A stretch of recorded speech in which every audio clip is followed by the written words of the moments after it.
Welcome to the Eating Disorder Recovery Podcast. Welcome to the Eating Disorder Recovery Podcast. Welcome to the Eating Disorder Recovery Podcast. Welcome to the Eating Disorder Recovery Podcast. Welcome to the Eating Disorder Recovery Podcast with me, Dr. Janine Anderson. Heads up, this show may contain adult language and may mention specific foods. If you find either of those to be too triggering, I trust you to take care of yourself and do what you need to do.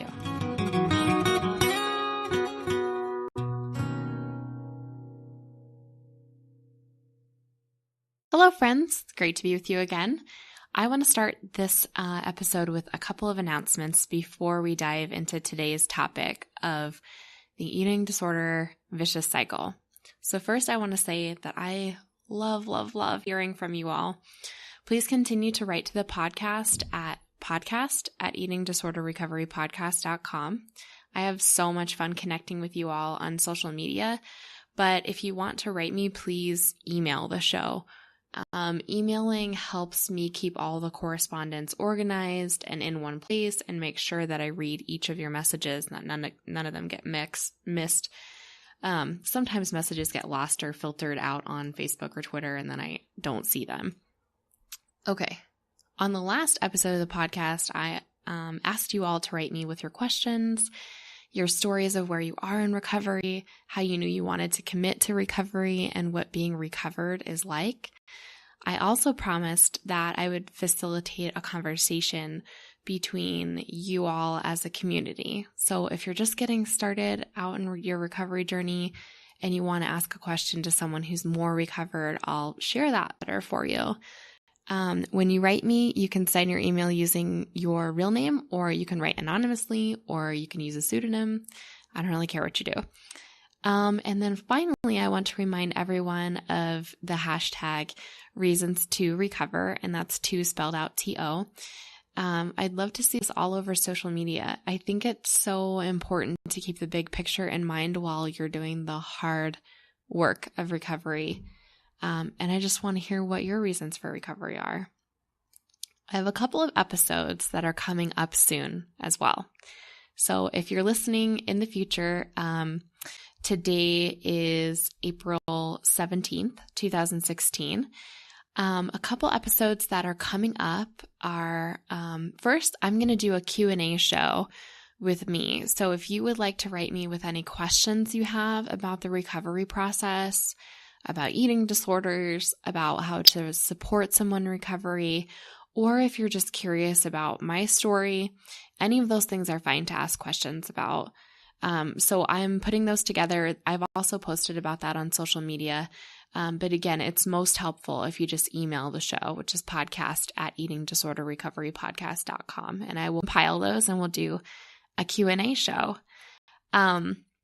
Another upcoming episode will feature someone who's a pediatric psychologist who specializes in working with kids who have eating disorders, younger people who have eating disorders.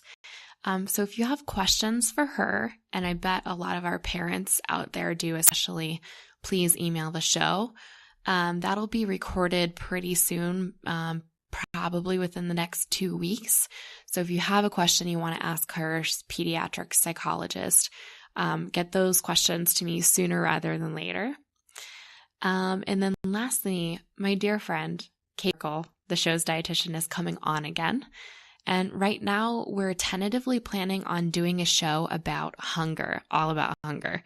So if you have questions you'd like for me to ask her, email the show. So podcast@eatingdisorderrecoverypodcast.com. Okay, let's get to today's show.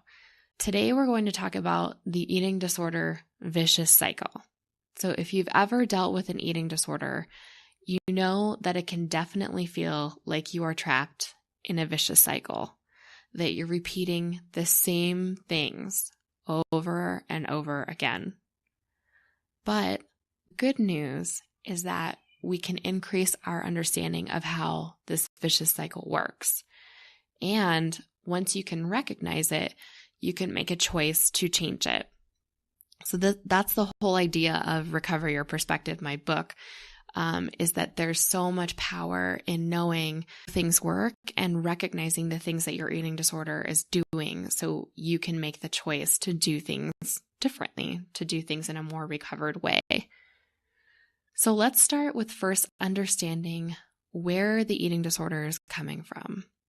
I believe that every person's eating disorder has a mission, and its mission is this: to keep itself going.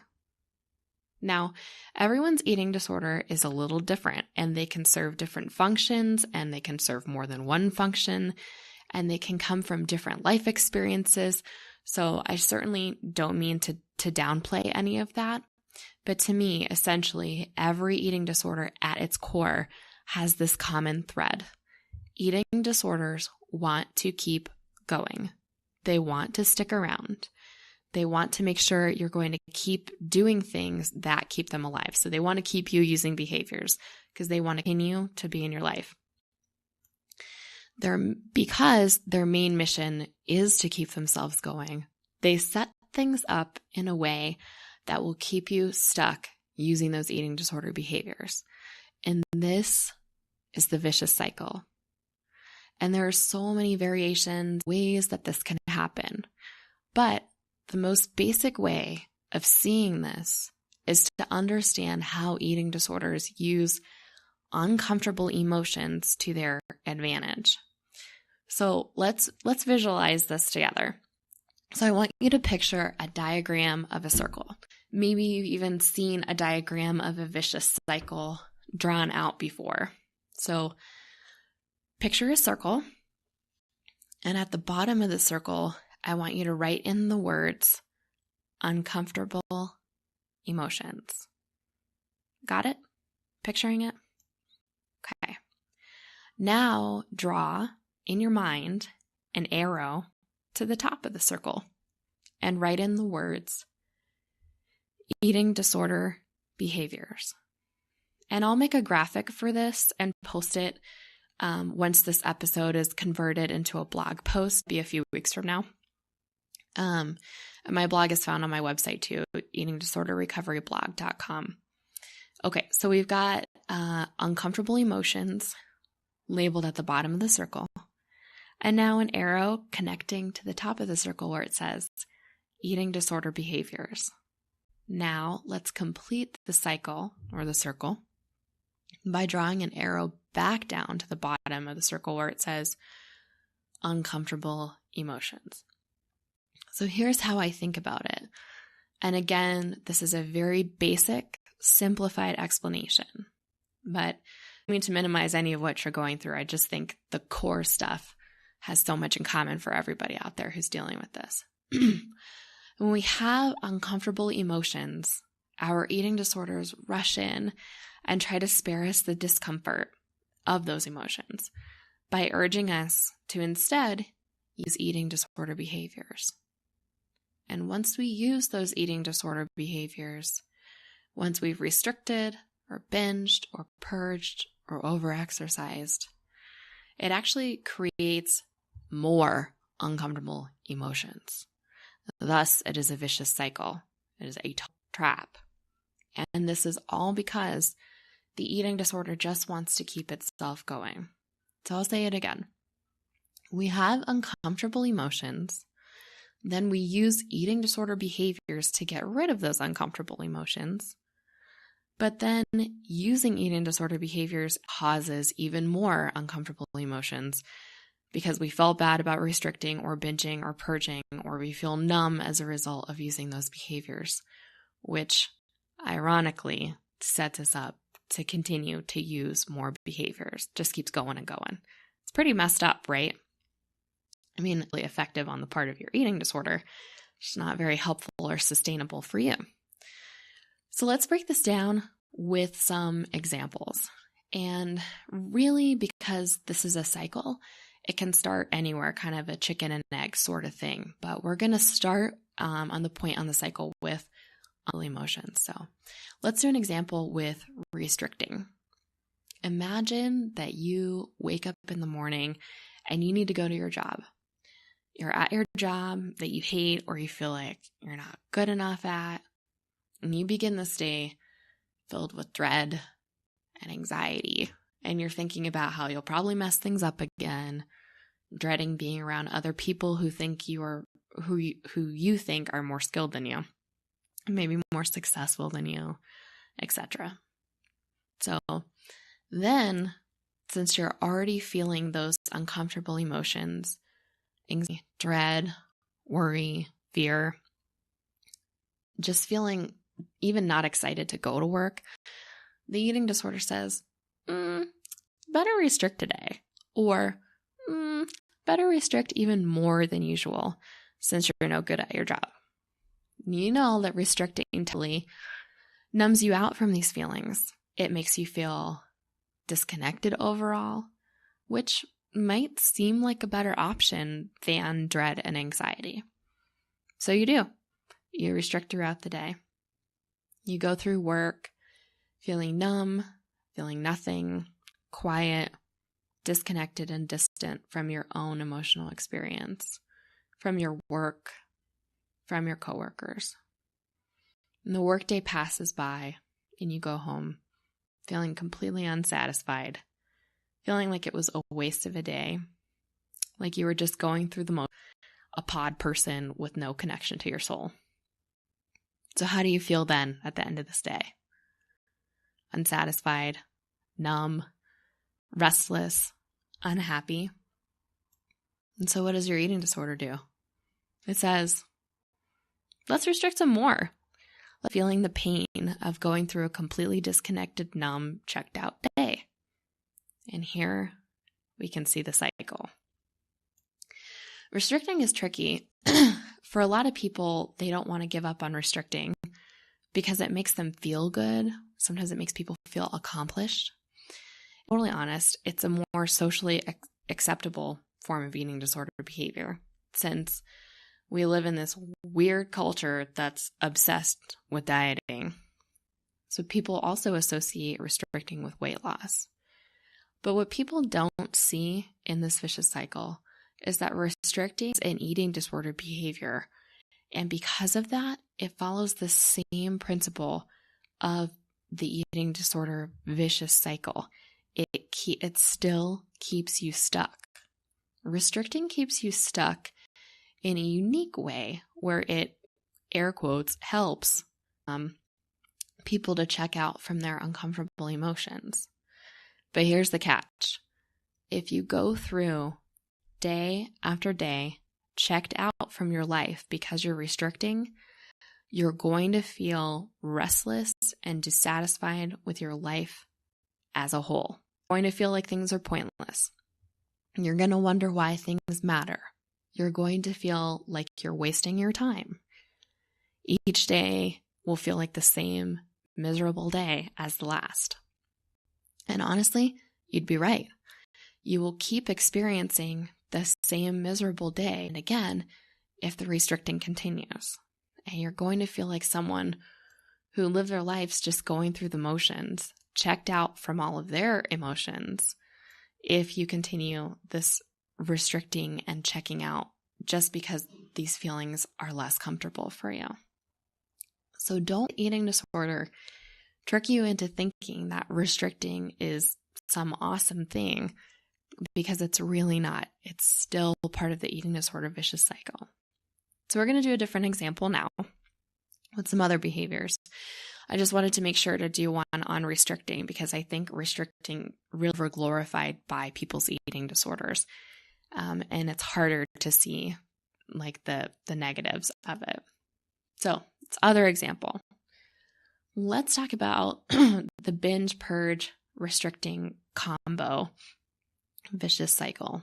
So let's pretend that you're planning to meet up with your boyfriend for dinner. You're feeling pretty vulnerable that day, just really stuck in that place of not good enoughness. Those are the uncomfortable emotions. And so you decide to exercise. Your eating disorder always tells you exercise is. You'll feel better about yourself. Other people will think you're more attractive because you'll be thinner if you do. It'll distract you from your feeling vulnerable and feeling that not good enough feeling. So you exercise. In fact, you overexercise yourself beyond what feels comfortable for exercise. And after you're done, you're starving. Your body is crying out for some fuel after you just exercised it so intensely. And then your eating disorder interjects and says, food? No, don't eat now. You just burn all those calories. You'll undo all of your hard work. So you don't eat. You wait until dinner, restricting. You're even more starved by that point. Maybe you're even hangry. And hangry is hungry and angry, you're even more reactive when your butthead of a boyfriend makes an insensitive comment to you that perfectly hits that nerve of feeling not good enough. You feel so raw, so ashamed, so low, unlovable. You leave and you decide to spend the night with your eating disorder instead. As an aside, it might be worth looking at how the people in your life contribute to your eating disorder vicious cycle. If the person that you're dating is a butthead, you likely spend a lot of time thinking, why do they do that? Why do they act like that? Why do they think that? How can they be such a butthead? But if we're getting real here, I think the more worthwhile and interesting question is, why are you dating somebody who is consistently a butthead to you? It makes you feel bad about yourself. But that's another episode, I think. So comfortable emotions you're dealing with in this example. Your eating disorder convinces you that since you're upset, you should binge. At the end of the day, when you're already starving, you're probably totally in a calorie deficit, eating disorder's like, let's binge. And you say, fuck it, we're going to binge. This day is right, you're no good, and this is a place that I call the fuck it bucket, which we'll do an episode on as well. Then you binge. And after you binge, you feel awful physically. And you feel tons of guilt and anxiety and shame of. So the eating disorder does even more vicious cycle nonsense with you and says, hey, we should purge. That'll help. It'll undo the binge. And then you purge. And by now, you're feeling really wrecked, physically and emotionally. And the next day, you wake up hurting physically and emotionally. Your physiological hunger cues are all out of whack from the day before. And because you feel so miserable, your eating disorder convinces you to restrict breakfast, go over you binge the day before, and get back on track with trying to lose weight and with hating yourself. Do you see it? Like, how freaking miserable is this? The cycle is absolutely brutal. And trust me, I know, I completely relate and empathize with having lived that way for a while.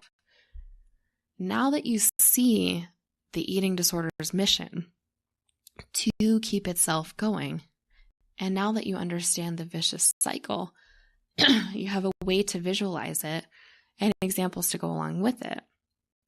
Here's the good news about the eating disorder. Yep, there is good news.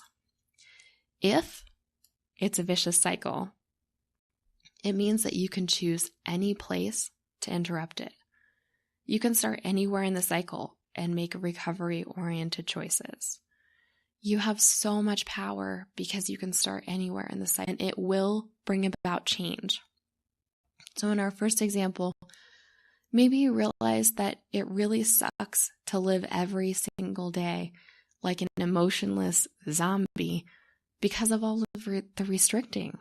So you bravely decide that you need to stop.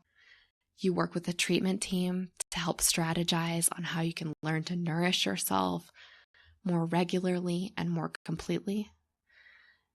This is great. You have the power to stop using behaviors. You may need a lot of practice and help from treatment for this, but you can do it. Same thing goes for the second example. You are empowered. You can start anywhere with the cycle and feel improvement. You can create more recovery with every snack, every meal that you do. Maybe you want to start with the feeling of vulnerability and not feeling good enough. Maybe you want to start with examining the company you keep and the boundaries you have in relationships.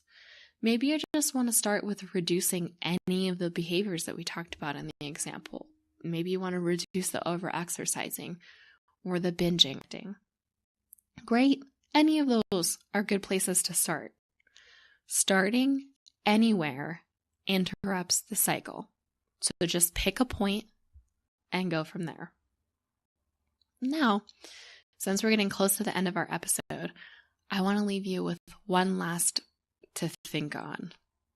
In the examples I gave, we looked at just one day at a time. And this allowed us to see the setup for the vicious cycle in more of a short-term time frame. But there's another way to look at it too. Also look at the long term and the setup and the cycle in the long term. And this is really important, especially in later stages of recovery, when the day-to-day becomes easier, but you still need to be aware of the big picture and still need to be really mindful of maintaining recovery. So you want to be aware of what sort of things are adding up over time, building up to a big pile of uncomfortable emotions that your eating disorder is going to try to talk you out of feeling. An example of this would be, say you're working at a job and the last 3 months of the job have just sucked. You don't like your new supervisor, it's making you unhappy. And even though you've gone for a long stretch of days without using behaviors, you want to be aware that dealing with your work situation first might create enough of a buildup of uncomfortable emotions that one day you're going to reach your limit and be more likely to use those behaviors.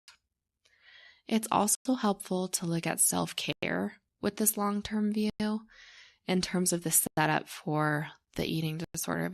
If you're going for a long streak of time without doing anything that brings you joy or helps you relax or takes care of your health directly, this is a setup too, and this is also part of the eating disorder vicious cycle.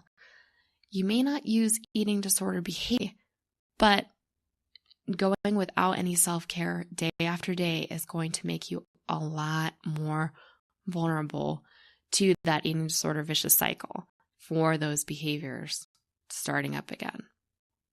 So in sum, you can see the cycle on a day-to-day level, and you can zoom out and take this longer term view. And both of these are great things to do. Definitely great things to talk about with your treatment providers. All right, friends, we need to wrap up for today. Thank you so much for spending today. Remember, I always love hearing from you, so please write to the podcast. Until next time.